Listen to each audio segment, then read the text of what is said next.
From 1603 to 1868, Japan was ruled by the Tokugawa shogunate, a regime that brought over 2 centuries of peace, stability, and isolation.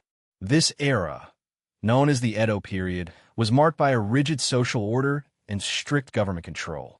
The country was divided into domains governed by daimyo, powerful feudal lords who were subordinate to the shogun, the military ruler based in Edo, now Tokyo.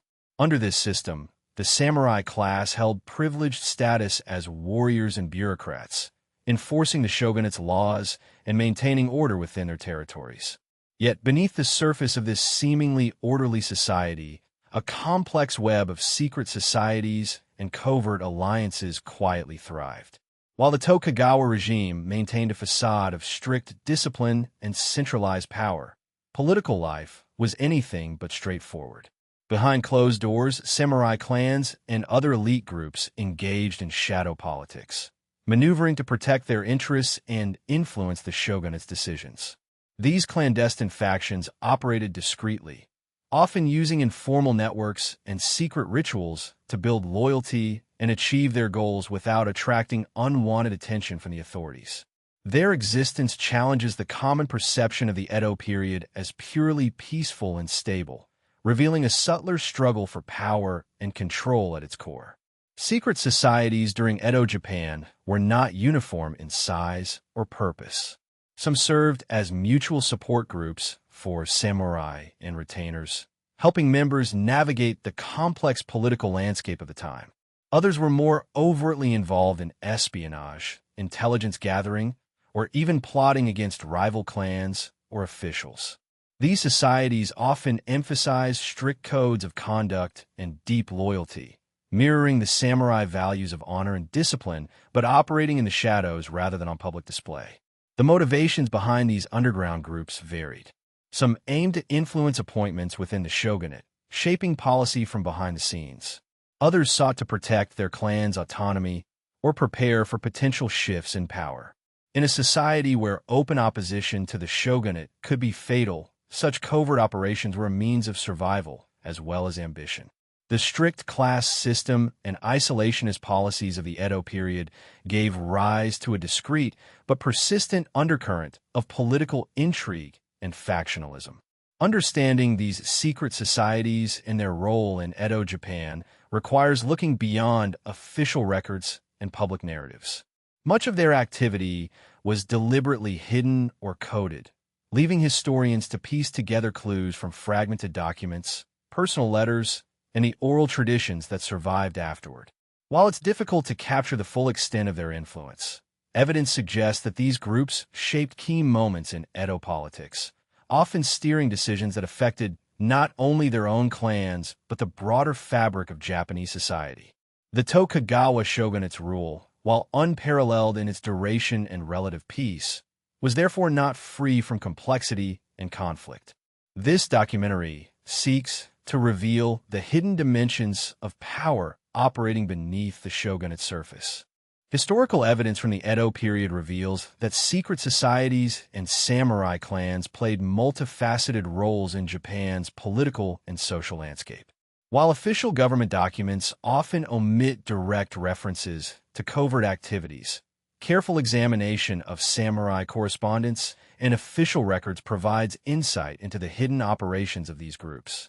The samurai class was not a homogeneous entity. Instead, it was composed of numerous clans with distinct interests and strategies. Some clans formed tightly knit networks to share intelligence, protect their territories, and influence court politics discreetly. For example, samurai letters and domain records indicate that certain clans engaged in espionage to monitor rival daimyo and the intentions of the shogunate itself. These intelligence operations were crucial in a society where overt dissent was not permitted and where any sign of rebellion could be swiftly suppressed. Clandestine communication methods, such as coded letters and trusted intermediaries, were common tools within these networks. Such secret exchanges allowed clans to anticipate political moves and position themselves advantageously without exposing their tactics openly. Beyond espionage, secret societies often played roles in conflict mediation and preserving social hierarchy. Documents from the period describe meetings conducted outside official channels where disputes over land, succession, or political appointments were negotiated quietly by influential samurai figures. These behind-the-scenes interventions helped prevent open conflict, which would have disrupted the shogunate's delicate balance of control. By managing local tensions covertly, secret societies effectively upheld the social order by resolving disputes before they escalated. Moreover, many secret groups emphasized loyalty and discipline through rituals and codes reflecting samurai values. These practices fostered solidarity and confidentiality, reinforcing internal cohesion.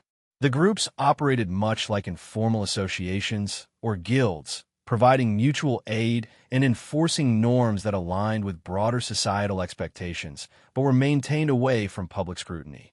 Such arrangements also allowed samurai retainers and lower-ranking warriors to participate in the political process indirectly, offering a channel for influence that bypassed formal hierarchies.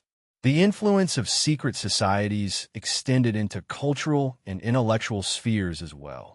Some groups patronized arts and scholarship, encouraging the development of literature, philosophy, and martial training aligned with their ideals. This cultural engagement not only strengthened their identity, but also served as a subtle form of political expression, enabling them to nurture alternative views without direct confrontation. Contrary to the image of the Edo period as a time of strictly centralized and visible authority, the reality was more complex. The Tokugawa shogunate's public order depended in part on these hidden networks, which acted as a form of internal regulation and intelligence. They allowed the ruling elite to detect and diffuse threats early while maintaining the appearance of unity and stability. The combination of documented samurai correspondence, domain records, and contemporary writings demonstrates that these secret societies were both a response to and a component of the era's intricate power dynamics. Their operations illustrate a balance between overt control and covert influence, showing that Edo-period Japan's political landscape involved not only visible hierarchies, but also subtle webs of loyalty and intrigue. The shadow networks that operated throughout the Edo period had profound and often paradoxical effects on both governance and social stability. On one hand, these secret societies and samurai clans contributed to maintaining the delicate balance of power within the Tokugawa regime. By providing informal channels of communication and negotiation, they helped mediate conflicts that might otherwise have escalated into open rebellion. Their covert activities often prevented political crises from spilling into the public eye, allowing the shogunate to present a unified front and preserve the peace that characterized much of the era. In many respects, these hidden groups acted as stabilizing forces, quietly reinforcing the social order that the Tokugawa government depended on. At the same time, however, these networks harbored potential for intrigue and factionalism. The very secrecy that enabled their functioning also made them breeding grounds for suspicion and rivalry. The need to protect information within tight-knit circles sometimes led to the formation of cliques that operated with their own agendas, occasionally at odds with official policies or neighboring clans. This dual character of secret societies, both guardians of stability and sources of hidden conflict, reflects the complexity of Edo-period power dynamics. Importantly, the influence of these groups extended beyond political maneuvering. Their involvement in the cultural and intellectual life of the period further underscored their multifaceted role. By sponsoring artistic endeavors, philosophical debates, and martial training, secret societies helped shape a distinct samurai identity that blended loyalty, honor, and adaptability. This cultural patronage indirectly affected governance by cementing values that underpinned the political system, even as the groups operated beyond its formal structures. For historians, the study of these secret networks poses significant challenges. Records are often sparse, fragmentary, or coded, and much of what survives is filtered through later legends or retrospective interpretations. Distinguishing documented actions from folklore requires careful cross-examination of sources like domain archives, samurai correspondence, and contemporaneous writings. Yet despite these difficulties, a cautious synthesis of available evidence reveals a credible picture of how clandestine activity shaped Edo Japan. It reminds us that the public order was never merely imposed from above, but was also the product of active negotiation, and at times contestation, among hidden actors. The legacy of these secret societies endures not only in historical scholarship, but also in the cultural imagination of Japan. Their subtle influence on politics, society, and culture highlights the importance of informal networks in sustaining complex regimes. While the shogunate's authority ultimately rested on military power and bureaucratic control, it was complemented and complicated by the unseen forces of loyalty, intrigue, and clandestine communication. In this way, the secret societies of the Edo period offer a window into the layered realities of governance and social cohesion, reminding us that history's surface often conceals deeper currents. Their quiet but significant impact echoes through Japanese history, illustrating how power can be exercised not just through official channels, but through the delicate and sometimes shadowy ties that bind communities and leaders alike.